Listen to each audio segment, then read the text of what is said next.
Hello guys, cobra line ചാനലിലേക്ക് സ്വാഗതം.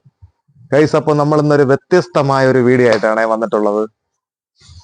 അപ്പോൾ നേരെ വളവള നിലയ്ക്കുന്നില്ല, ബാക്കി വിഷയങ്ങളെല്ലാം സൈറ്റിൽ പോയിട്ട് കം ഓൺ.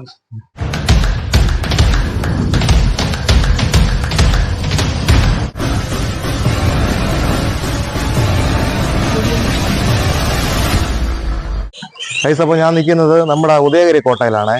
നമ്മളെ ഉദയഗിരി കോട്ട എന്ന് പറയുമ്പോൾ നമുക്ക് തിരുവനന്തപുരത്ത് നിന്ന് ഏകദേശം ഒരു 10-30 കിലോമീറ്റർ വരും. നമ്മുടെ തിരുവനന്തപുരം കന്യാകുമാരി ദേശീയ പാതയിൽ ഏകദേശം തക്കല കഴിഞ്ഞിട്ടാണ് നമ്മളെ ഉദയഗിരി കോട്ട സ്ഥിതി ചെയ്യുന്നത്.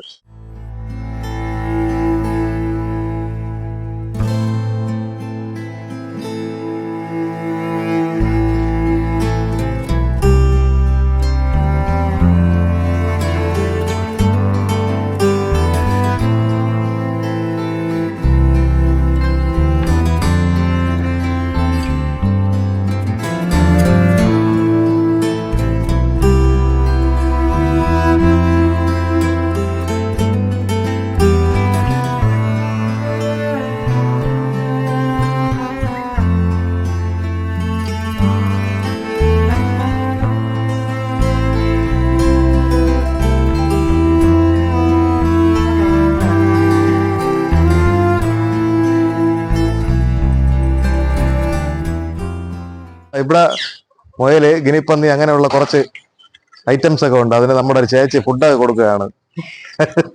ചോറാണല്ലേ കൊടുക്കുന്ന? ചോറ്.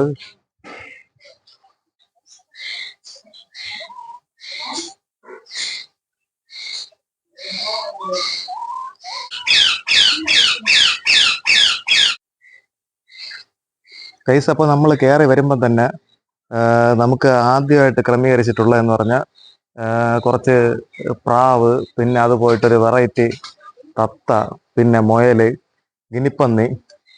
അപ്പൊ അങ്ങനെ നമുക്ക് കാണാനായിട്ട് കയറി വരുമ്പം തന്നെ നമുക്ക് ഒരു പ്രത്യേക ഒരു ഭംഗിയാണ് കാണാനായിട്ട്.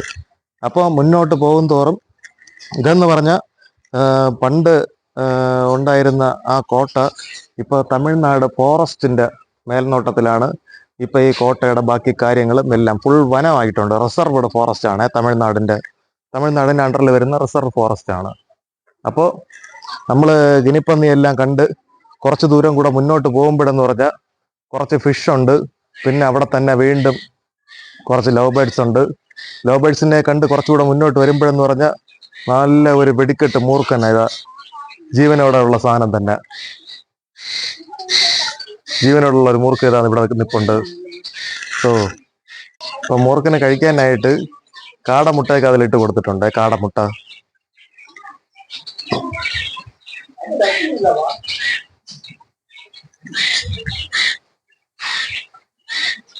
കണ്ണാടി ചില്ല് ബോക്സിനകത്താണ് സംഭവം ഇട്ടിട്ടുള്ളത്. എന്റെ മോനെ, ഒരു രക്ഷയുമില്ല. പിന്നെ ഒരു കാക്കയാണോ എന്താണെന്ന് അറിയത്തില്ല. അതാ കുയിലിന്റെ കുഞ്ഞാണെന്ന് തോന്നുന്നു. അതിനെ ഇവിടെ സേഫ്റ്റി ആയിട്ട് വെച്ചിട്ടുണ്ട്.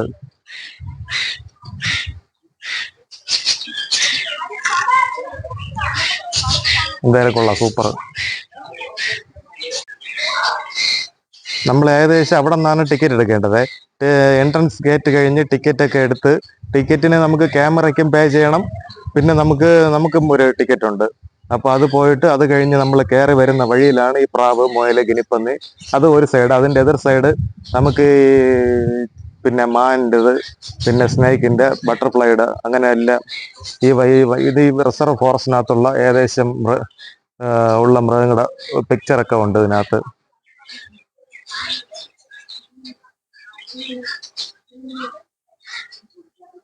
അപ്പോൾ നമ്മൾ ഇവിടെ കേരളത്തിൽ മാത്രമല്ല, തമിഴ്നാട്ടിലും ഫോളോവേഴ്സ് ഒക്കെ ഉണ്ട്.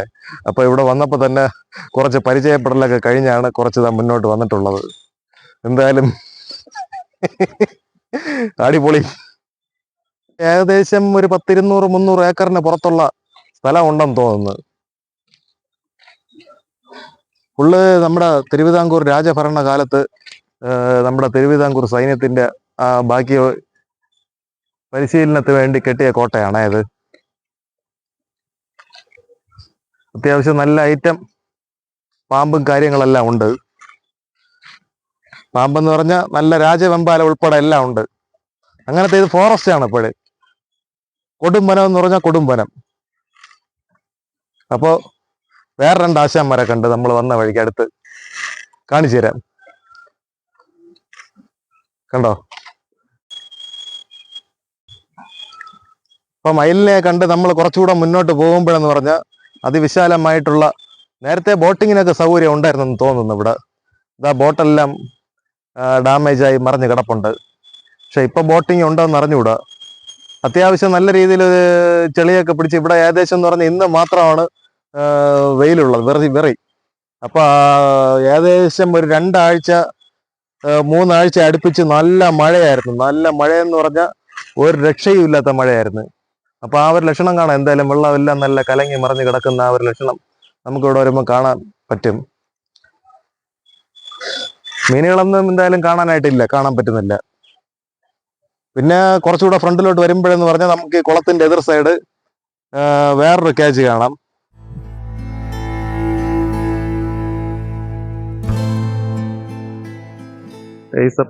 അപ്പോൾ തത്തയെല്ലാം കണ്ട് മുന്നോട്ട് വന്നപ്പോഴെന്ന് പറഞ്ഞാൽ നമ്മൾ മാൻകൂട്ടത്തിനെ കണ്ടിട്ടുണ്ട്. മാൻകൂട്ടം അങ്ങ് ഉള്ളിലാണ് നിൽക്കുന്നത്, ഉള്ളിലായിട്ട്. ഏകദേശം ഇവിടെ നല്ല രീതിയിൽ കമ്പി വേലിയൊക്കെ ഇവർ അടിച്ചിട്ടുണ്ട്.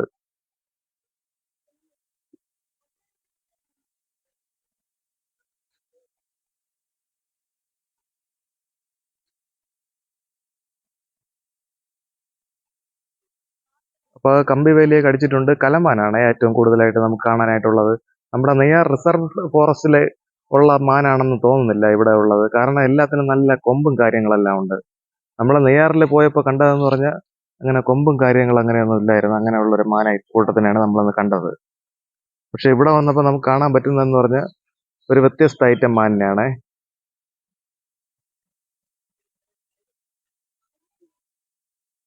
പക്ഷെ കുറച്ചുകൂടെ നമുക്ക് മുന്നോട്ട് ഇവിടെ നിന്ന് നോക്കുമ്പോഴെന്ന് പറഞ്ഞാൽ നമുക്ക് ഏകദേശം നല്ല ഒരു വലിയ മല കാണാൻ പറ്റും. പക്ഷെ ഇവിടെ ചോദിച്ചപ്പോഴെന്ന് പറഞ്ഞാൽ അവർ പറയുന്നതെന്ന് പറഞ്ഞാൽ പശ്ചിമഘട്ട മലനിരകളാണെന്നാണ് പറയുന്നത്. അപ്പോൾ നമ്മുടെ ഈ കോട്ടയുടെ ഒരു ഐതിഹ്യം എന്ന് പറഞ്ഞാൽ പണ്ട് ഡച്ചുകാര് നമ്മുടെ തിരുവിതാംകൂർ രാജഭരണകാലത്ത് കുളച്ചൽ തുറമുഖത്ത് കപ്പൽ വന്നിറങ്ങിയ ഇവര് സുഗന്ധദ്രവ്യ വ്യാപാരങ്ങളൊക്കെ അങ്ങനെ നടത്തി നമ്മുടെ തിരുവിതാംകൂറിനെ ബ്രിട്ടീഷുകാര് കോളനി ആക്കിയതുപോലെ കോളനിവൽക്കരിക്കാൻ നോക്കി. അങ്ങനെ ഏകദേശം നമ്മളെ തിരുവിതാംകൂർ സൈന്യവും ഈ ഡച്ച് സൈന്യവും തമ്മിൽ നല്ല യുദ്ധം നടന്നു. അവസാനം നമ്മളെ തിരുവിതാംകൂർ സൈന്യം വിജയിക്കുകയും നമ്മുടെ ഈ ഇതിന്റെ ക്യാപ്റ്റനായിട്ടുള്ള ഡച്ച് സൈന്യത്തിന്റെ ക്യാപ്റ്റനായിട്ടുള്ള ബെനഡിക്ട് ഡിലനോയി എന്ന് പറയുന്ന ആ ആളെയും ബാക്കിയുള്ള ആൾക്കാരെയും തടവിലാക്കി. എന്നാൽ കുറച്ച് ദിവസത്തിന് ശേഷം ഈ ഡിലനോയെയും കൂട്ടരെയും രാജാവ് ഉപാധികളോടെ ജയിൽ മോചിതനാക്കുകയും തിരുവിതാംകൂർ സൈന്യത്തെ കുറച്ചുകൂടി നല്ല ഒരു സൈന്യമാക്കി തൻ്റെ രാജ്യത്തുള്ള അതേ മാതൃകയിൽ പീരങ്കിക്കോപ്പുകളും വെടിക്കോപ്പുകളും അതേ മാതൃകയിലുള്ള ആയുധ പരിശീലനവും എല്ലാം നൽകിക്കൊണ്ട് ഒരു വെറൈറ്റി സൈന്യമാക്കി നമ്മുടെ തിരുവിതാംകൂർ സൈന്യത്തെ ശിഷ്ടകാലം സേവിച്ചുകൊണ്ട് തൻ്റെ അവസാനത്തെ ആ ഒരു ആവനാഴിയിലെ അമ്പും നമ്മുടെ തിരുവിതാംകൂർ സൈന്യത്തിന് കൊടുത്തിട്ട് ഈ കോട്ടയുടെ ഏറ്റവും അവസാനം മലയുടെ താഴ്വരയിൽ നമ്മുടെ ബെനഡിക്ട് ഡിലനോയ് അന്ത്യവിശ്രമം കൊള്ളുന്ന ഒരു സ്മാരകവും ഇതിനകത്തുണ്ട്. ഗൈസ്, അപ്പോൾ നമ്മുടെ ഇനിയുള്ള യാത്ര എന്ന് പറഞ്ഞാൽ അത്യാവശ്യം നമ്മളിപ്പോ വന്ന ആ വഴി പോലെയല്ല. ഇപ്പൊ വന്ന വഴിയെന്ന് പറഞ്ഞാൽ അത്യാവശ്യം ഇന്റർലോക്കൊക്കെ ഇട്ട് അത്യാവശ്യം വീതിയൊക്കെ ഉള്ള ഒരു വഴിയാണ്. ഇനിയെന്ന് പറഞ്ഞാൽ അങ്ങനെയല്ല, യഥാർത്ഥ വനത്തിനകത്തൂടെയുള്ള ഒരു യാത്ര പോലെയാണ്. അത്യാവശ്യം നമുക്ക് ഒരാളിൽ നിന്ന് നടക്കാനുള്ള വഴി മാത്രമേ ഉള്ളൂ. 2 സൈഡും കാടാണ്. സാധാരണ ഒരു വഴി, ഒരാളിന് മാത്രം കഷ്ടിച്ച് നടക്കാനുള്ള ഒരു വഴിയിൽ കൂടെയാണ് നമുക്ക് ഇനി ഇതിനകത്തോട്ട് പോകാനുള്ളത്. അത്യാവശ്യം വെയിലും കാര്യങ്ങളൊക്കെ കുറവാണ്. ഉള്ളിലോട്ട് ഏകദേശം നമ്മളൊരു ഫോറസ്റ്റിനുള്ളിലോട്ട് കയറിയ ഒരു പ്രതീതി തന്നെ ഉണ്ട്. കണ്ടോ, ഇതാണ് ഇനി നമുക്ക് പോകാനുള്ള വഴി.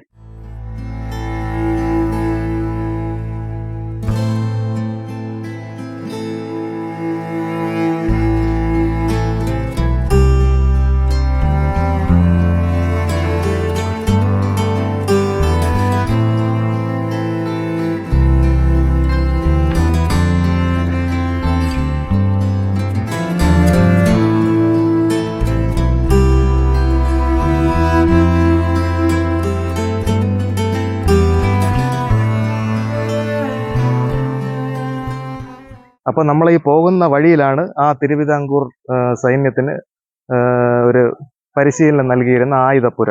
മുകളിലോട്ട് പോവുകയാണ്, എന്താണെന്ന് നമുക്ക് നോക്കാം.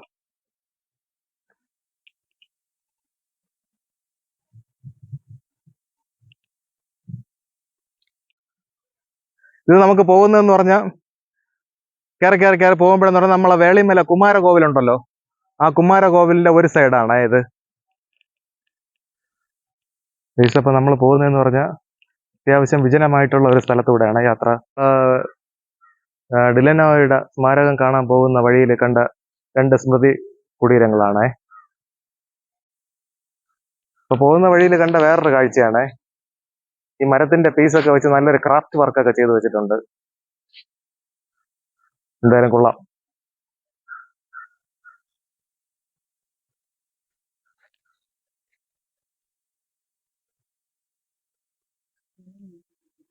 വഴിയെല്ലാം നല്ല രീതിയിൽ അവർ ക്രമീകരിച്ചിട്ടുണ്ട്. എന്തായാലും കൊള്ളാം, സൂപ്പർ.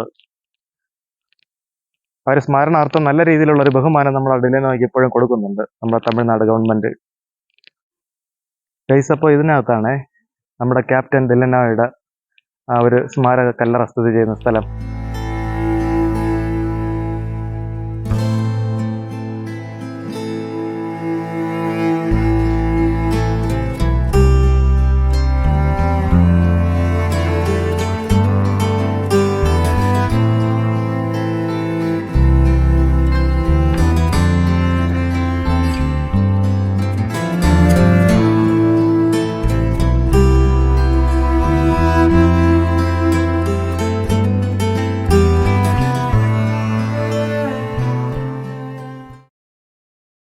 ഇതെന്ന് പറഞ്ഞാൽ പഴയ ഒരു ഡച്ച് മാതൃകയിലുള്ള ഒരു ചർച്ചാണ്. ചർച്ച് എന്ന് പറഞ്ഞു കഴിഞ്ഞാൽ നമ്മുടെ തടവുകാരനായിട്ട് വന്ന ക്യാപ്റ്റൻ ഡിലനോയെ ജയിൽ മോചിതനായതിനു ശേഷം അദ്ദേഹത്തിനും അദ്ദേഹത്തിന്റെ കൂട്ടാളികൾക്കും വേണ്ടി ആരാധിക്കാൻ നമ്മുടെ തിരുവിതാംകൂർ മഹാരാജാവ് പണിഞ്ഞു കൊടുത്ത ഒരു ചർച്ചാണ് ഇതിനകത്ത്. അപ്പൊ അവരുടെ എല്ലാം കാലം കഴിഞ്ഞതിന് ശേഷം ഇതിനിപ്പോ റോഫും കാര്യങ്ങളൊന്നുമില്ല. ഇതൊരു സ്മാരക സ്മൃതി കുടീരമായിട്ട് ഇപ്പോഴും അങ്ങനെ നിലനിൽക്കുകയാണ്. ഇതിനകത്ത് ഫുള്ളും നമ്മളെ ഡിലനോയുടെയും കൂട്ടുകാരുടെയും ഫുള്ള് ആ ഒരു കല്ലറയും കാര്യങ്ങളും ഒക്കെയാണ്.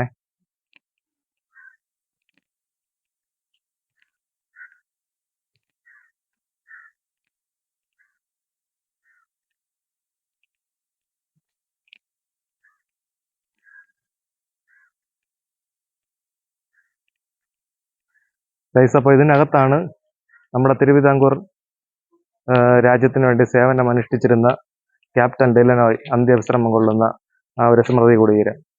അത്യാവശ്യം 2-3 സ്മൃതി കുടീരങ്ങൾ ഉണ്ട്.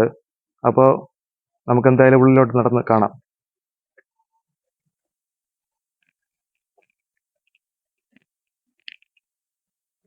അപ്പോൾ ഫസ്റ്റ് കയറി വരുമ്പം തന്നെ നമുക്ക് അതിന്റെ സൈഡിലായിട്ട് ഒരു സ്മൃതി കുടീരം കാണാൻ കഴിയുന്നുണ്ട്. പക്ഷെ അത് ആരുടെയാണ് ഏതാണെന്ന് അറിയാനായിട്ട് പറ്റുന്നില്ല. കണ്ടോ?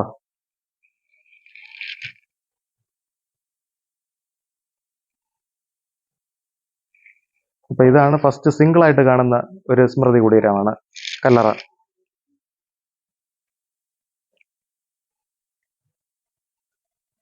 അപ്പൊ നമ്മൾ അതെല്ലാം കണ്ട് നേരെ ഫ്രണ്ടിലോട്ട് വരുമ്പോൾ തന്നെ അതിന്റെ ലെഫ്റ്റ് സൈഡ് ക്യാപ്റ്റൻ ഡിലനോയുടെ ആ ഒരു കല്ലറ നടുക്കായിട്ട് കാണാം. കണ്ടോ?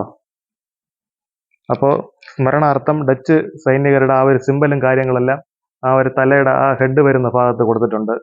അപ്പോൾ ഇടത് സൈഡ് കാണുന്നത് അദ്ദേഹത്തിന്റെ ഭാര്യയുടെ കല്ലറയാണ്. വലതുവശത്ത് കാണുന്നത് അദ്ദേഹത്തിന്റെ ഒരു മകന്റെ കല്ലറയാണ്. അപ്പോൾ ഇതിന്റെ തന്നെ നേരെ ഓപ്പോസിറ്റ് ആയിട്ട് നമുക്ക് ഇവരുടെ ക്യാപ്റ്റൻ ആയിട്ടുള്ള ആ ഒരു ഡച്ചുകാരുടെ 3 കല്ലറകളും കാണാം. പക്ഷെ അത് ആരുടെ എന്ന് കറക്റ്റായിട്ട് പറഞ്ഞു തരാനായിട്ട് അറിയത്തില്ല. കണ്ടോ? അപ്പോൾ കല്ലറയെല്ലാം കണ്ട് കുറച്ചുകൂടെ നമുക്ക് ഈ പള്ളിയുടെ പുറകു സൈഡിലോട്ട് പോകുമ്പോൾ കാണാൻ കഴിയുന്നതെന്ന് പറഞ്ഞാൽ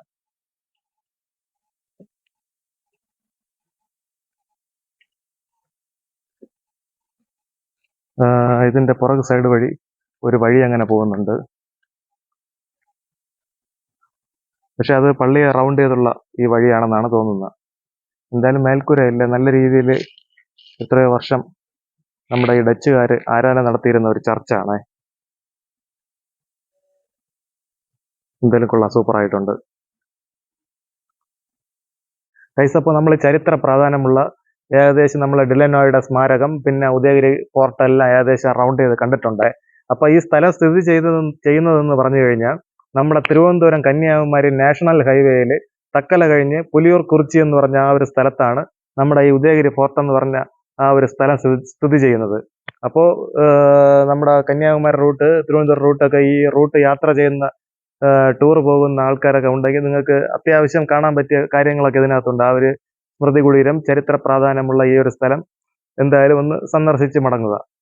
അപ്പോൾ നമ്മുടെ ഈ വീഡിയോ ഇഷ്ടപ്പെട്ടെങ്കിൽ നമ്മുടെ ചാനൽ ലൈക്ക് ചെയ്യുക, ഷെയർ ചെയ്യുക, സബ്സ്ക്രൈബ് ചെയ്യുക. പുതിയ പുതിയ വിശേഷങ്ങളായിട്ട് നമുക്ക് അടുത്ത വീഡിയോയിൽ കാണാം. ബൈ.